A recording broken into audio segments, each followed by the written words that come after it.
All right, buckle up, everyone, because today's deep dive is into some pretty intriguing territory, NLP dark psychology. We've got J.R. Smith's book right here. Oh, yeah, this one's a bit of a doozy, isn't it? It really gets into how people's minds work and how, well, let's just say not everyone uses that knowledge for good. Definitely seems like we're in for a fascinating and maybe slightly unsettling ride. Right off the bat, Smith explains what this whole NLP thing is about, neuro-linguistic programming. Yeah, it's basically like a toolkit, right? A way to understand how our brains, the words we use, and the things we do are all connected. A toolkit, huh? Hmm. Almost like a secret code to understanding how we tick. And the thing is, Smith says these connections, they can be like reprogrammed, kind of like rewiring a circuit board. Change the connections, get a different outcome. That's some powerful stuff. And he really dives into both sides of the coin here, right? Like how it can be used for self-improvement. Absolutely. But also how some folks might twist it for manipulation. Gets a little dark. Which is why we're here. So one of the first things he gets into is how subjective our realities actually are. Like our upbringing, past experiences, even our biology, all kind of shape how we see the world. Exactly. Like everyone's walking around with their own custom-made pair of glasses, filtering everything they see. So two people could witness the same event. Oh, absolutely. And walk away with completely different interpretations. It's like that classic optical illusion, the vase that also looks like two faces. What you see just depends on your perspective. Makes you think, huh? But so, how does this whole perspective thing tie back to NLP? Well, NLP is all about understanding those filters, right? Recognizing that there isn't one objective reality, just a whole bunch of individual experiences. Okay, starting to get the picture.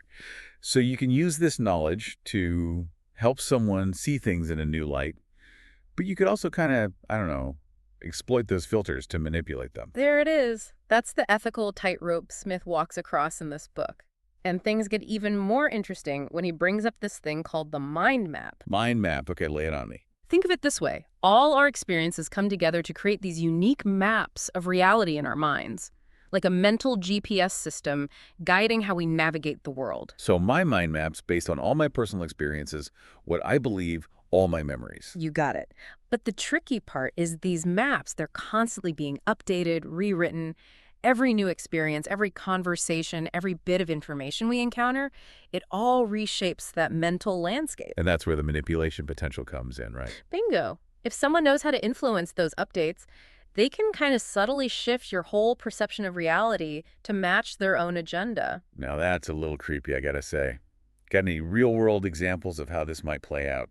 Oh, think about advertising. It's not always about hitting you over the head with a message. A lot of it is about subtly shaping your desires, your perceptions. Take a car commercial, for instance. They might show you all these images of freedom, adventure, status, trying to make you associate those feelings with their product, basically redrawing your mental map of what a car represents. Wow, that's pretty slick, though a little sneaky too, right?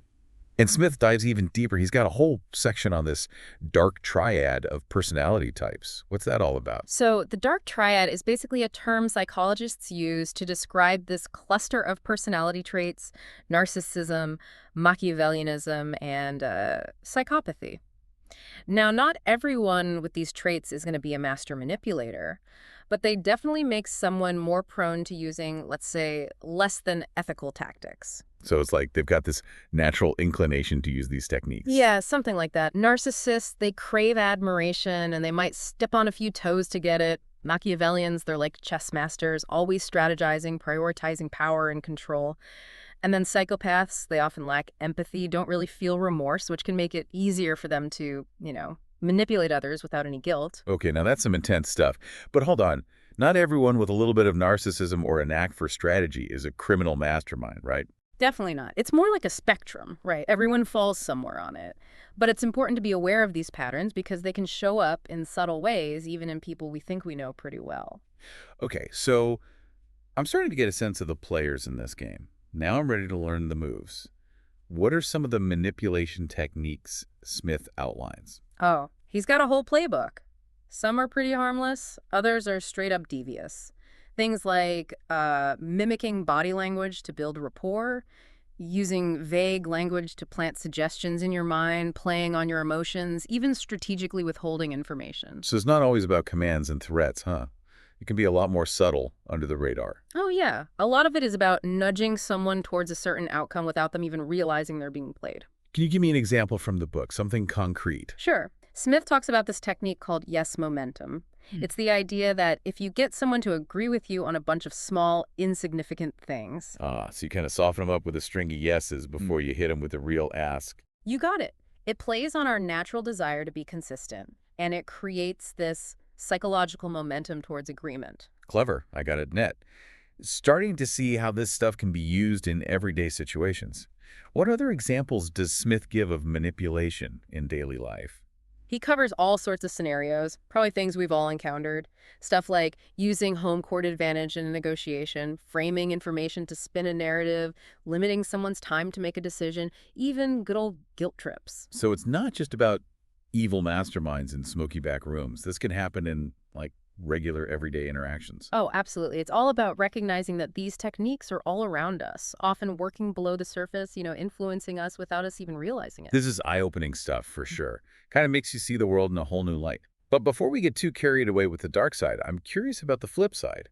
Doesn't Smith also talk about how NLP can be used for self-improvement? He does. He does. Actually, he spends a good chunk of the book exploring how NLP can be a really powerful tool for personal growth, breaking bad habits, improving communication, even managing stuff like anxiety and depression. So it's like a double-edged sword, huh? You could use it to manipulate and control, but also to empower and heal. Nailed it. And that's why understanding these techniques is so important.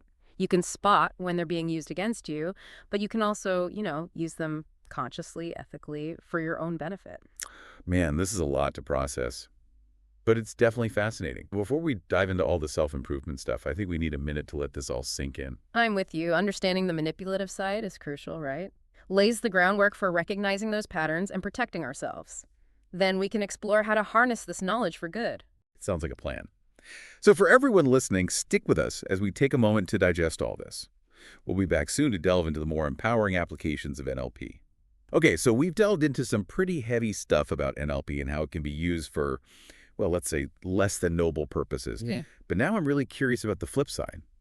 How can we use this NLP stuff for good, for self-improvement? That's what I'm all about. You and me both. And actually, Smith spends a good chunk of his book talking about exactly that. He really believes NLP can be this incredibly powerful tool for personal growth. Breaking bad habits, getting better at communication, even managing things like anxiety and depression. So instead of using these techniques on other people, we can kind of use them on ourselves, right? Like become our own personal life coach. Exactly. It's all about understanding how your own mind works and then using those same principles, the language, the thoughts, the behaviors to make the changes you want. Okay, I'm intrigued, for sure. Can you give me some actual examples of how this works in real life? Like, what would I actually do? Absolutely. One technique that Smith talks about a lot is reframing. It's basically shifting your perspective on something negative, whether it's a thought or a situation. Instead of seeing it as a problem, you reframe it as a challenge or even an opportunity to grow. So, like, turning that oh crap moment into a bring it on moment. You got it. Let's say you're dreading giving a presentation at work and you're feeling super anxious about it. Instead of dwelling on that fear, you could reframe it as a chance to share your knowledge, connect with your colleagues, step outside your comfort zone a bit. Yeah, I can see how that could be helpful. It's like changing the script in your head so the whole thing feels less scary. Exactly. It's all about the story you're telling yourself. Another cool NLP technique Smith talks about is anchoring. It's a way of connecting a specific feeling, like a good one, to a particular action or word. Almost like a mental shortcut to access that feeling whenever you need it. Okay, that sounds pretty awesome. How do you actually set up one of these anchors? Okay, let's say you want to create an anchor for feeling confident. Think back to a time when you felt super confident. Maybe you nailed a big presentation or aced a test or someone gave you amazing feedback on a project. Really relive that memory, like engage all your senses. What did you see, hear, feel in that moment? Then choose a simple gesture like a fist bump or a word you can say to yourself and link it to that feeling. So I can make a fist and say confident while I'm picturing that awesome memory. Exactly. And by doing that over and over, pairing that trigger with that feeling of confidence, you build this strong mental connection. Then anytime you need a boost, you can use that anchor to access that feeling instantly. That's amazing. It's like a secret weapon against self-doubt. Oh. What other cool tricks does Smith have up his sleeve? Well, he talks about using NLP to break bad habits. One technique he describes is called swapping.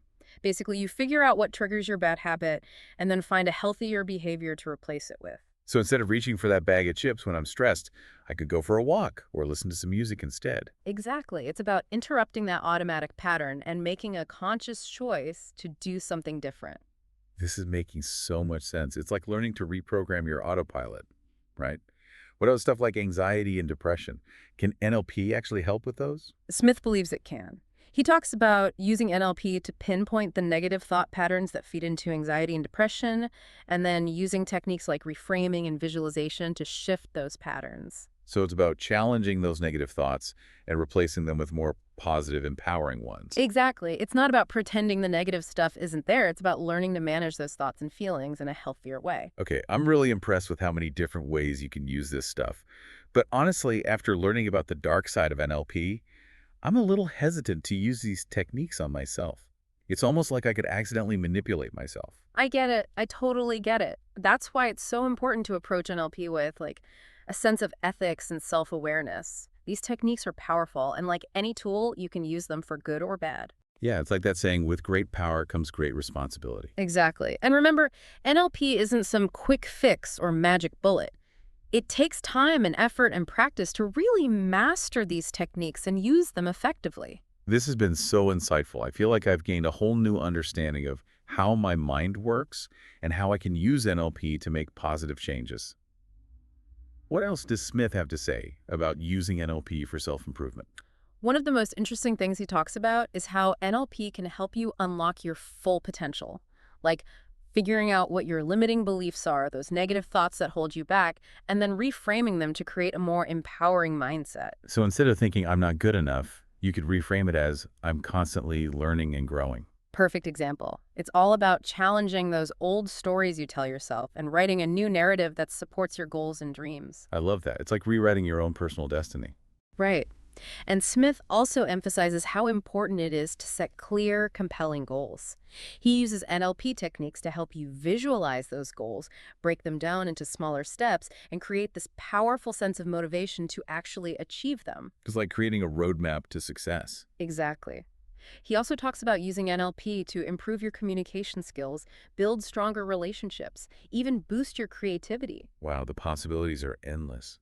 It's amazing how these techniques can apply to so many different parts of life. It really is, and that's what makes NLP so fascinating. It's a versatile tool that can help you unlock your potential, make positive changes, and live a more fulfilling life. This has been such an inspiring look at the self-improvement side of NLP. I feel like I have a whole new set of tools to work with.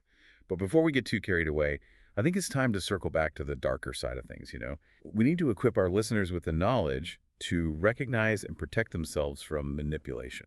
Agreed. Understanding the manipulative side is just as important as the empowering side. It's all about creating that balance. So, for everyone listening, hang tight as we get ready to explore how people might try to use NLP against you, and more importantly, what you can do to stay one step ahead.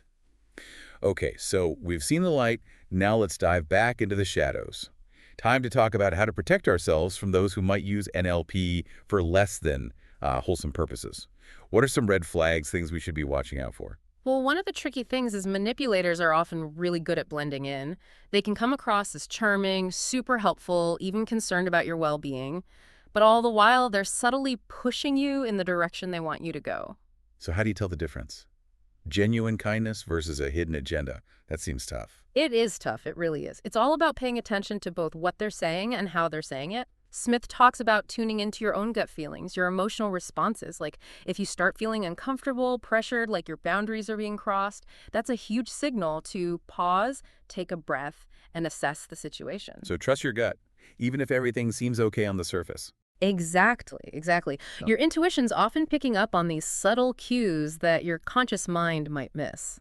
Another red flag is when someone's laying on the flattery really thick or trying to build rapport way too fast. Like showering you with compliments or acting like your best friend after, 5 minutes. Wingo! Manipulators often use those tactics to create this sense of trust, maybe even obligation, making you more likely to go along with the request down the line. Sneaky. Sneaky.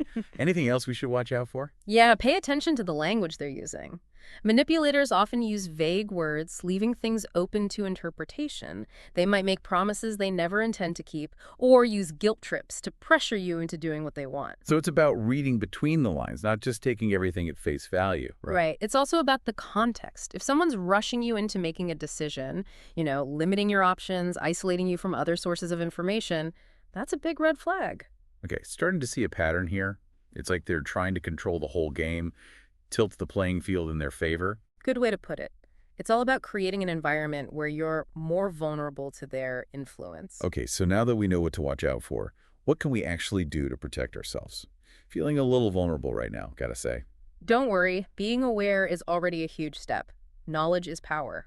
And now that you know these techniques, you're way ahead of the game. Awareness is key. Got it. What else can we do? Smith really emphasizes setting clear boundaries. Don't be afraid to say no to things that make you uncomfortable, even if it feels awkward. Saying no is sometimes the hardest thing, especially if you're like a people pleaser. I hear you. It can be tough. But remember, you have every right to protect your time, your energy, your well-being. Practice setting small boundaries in everyday life, and it'll get easier. Solid advice. What else can we do to build up our defenses? Another great strategy is just slowing things down. If someone's trying to pressure you, take a step back. Ask for more information. Say you need time to think. Don't let them railroad you into making a choice you'll regret later. Exactly. Taking your time gives you space to detach from the emotional pressure and make a more clear-headed decision. That makes a lot of sense. Any other tips for staying one step ahead? Smith also talks about doing your research. If someone's presenting you with information, especially if it sounds too good to be true or it's playing on your fears or desires, don't just take it at face value. Go check it out. Get a second opinion. Trust but verify. You got it. Mhm. And in this age of information overload, it's more important than ever to be critical thinkers. Really evaluate the information we're bombarded with. This has been such a helpful breakdown of how to protect ourselves from this NLP stuff. Any final words of wisdom from Smith before we wrap up our deep dive? Yeah, he stresses that the most powerful defense is this combo of awareness, critical thinking, and self-confidence. The more you understand how your mind works, how others can influence it, the better equipped you'll be to navigate all the complexities of human interaction. So it's all about being a savvy consumer of information and an assertive protector of your own well-being. Absolutely. And always remember, NLP itself isn't inherently good or bad. It's just a set of tools, right? The key is understanding how those tools work so you can choose how to engage with them, both for your own personal growth and to protect yourself from those who might misuse them. Well, this has been a real journey. We've explored the manipulative tactics of the dark triad, we've uncovered powerful techniques for self-improvement, and we've learned how to spot manipulation, set boundaries, and use NLP to create positive change in our lives. It's been quite the ride. It has. It's always fascinating to explore these concepts, and I hope everyone listening feels a little more empowered to navigate the world with a new sense of awareness and, a healthy dose of skepticism. Well said. Remember, folks, knowledge is power. The more you know about how your mind works and how others might try to influence it, the better equipped you'll be to make informed decisions and live a more fulfilling life. Until next time, stay curious, stay informed, and stay empowered.